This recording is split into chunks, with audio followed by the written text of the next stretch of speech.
Assalamualaikum warahmatullahi wabarakatuh.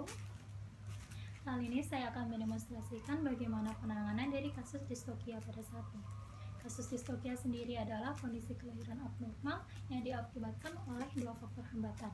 Yang pertama, faktor hambatan dari induk, yaitu dikarenakan bentukan dari os pelvis dari induk yang dibatasi oleh pada bagian bawah adalah os pubis, pada bagian kiri dan kanan adalah os ilium, dan bagian atas adalah os sakral. Kemudian hambatan yang kedua adalah yang disebabkan karena kedudukan abnormal dari fetus. Yang saya contohkan kali ini adalah kedudukan fetus pada situs longitudinal anterior, di mana sumbu memanjang dari fetus sejajar dengan sumbu memanjang saluran kelahiran. Kemudian anterior adalah yang tadi adalah longitudinal, kemudian anterior adalah anterior dari fetus menghadap pada saluran kelahiran. Kemudian posisi ini adalah posisi dorso sakral, di mana bagian dorsal dari fetus menghadap ke arah sakral dari pelvis induk. Kemudian yang ketiga adalah habitus dari fetus ini adalah fleksi dari leher fetus, fleksi mengarah ke dexter ilium dari induk, sehingga menyebabkan leher ini membengkok ke arah ilium dexter dari induk.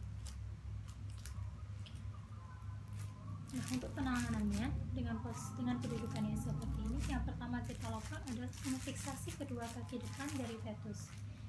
Cara memfiksasinya adalah menggunakan tali yang biasanya digunakan dengan tali tanpa ukuran sedang, yang kita gunakan simpul hidup seperti ini.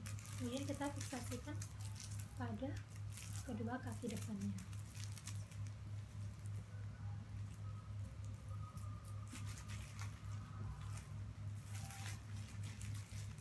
Setelah kedua kaki depan terfiksasi, kita ambil tali beserta introducer bengkok seperti ini. Ini fungsinya adalah untuk kontraksi leher fetus yang tidak bisa kita jangkau dengan tangan, yaitu dengan cara kita meretropulsi tubuh fetus, kemudian kita masukkan introducer bengkok, kita jeratkan pada lehernya seperti ini dari atas ke bawah seperti ini. Setelah kita jeratkan seperti ini, kita lakukan retropulsi tubuh fetus, kemudian ditraksi tali perlahan. Kita lakukan retropulsi kembali, kita traksi perlahan. Ini dilakukan berulang sampai bagian kepala fetus menyentuh os ilium dexter dari induk. Setelah kepala menyentuh, maka kita lakukan traksi pada mandibula memasuki rongga pelvis seperti ini. Setelah memasuki rongga pelvis, kita lakukan diagnosa hidup atau mati dengan cara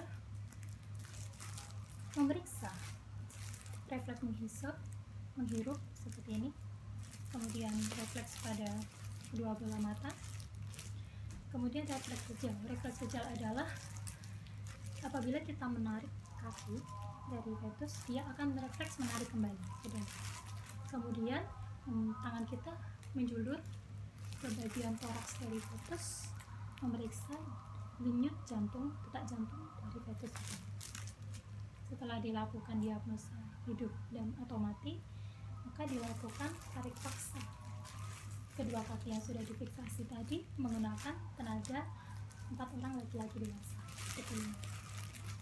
Proses tarikan dapat dibantu dengan tangan untuk menjaga posisi dari tubuh fetus tersebut. Setelah itu dilakukan penanganan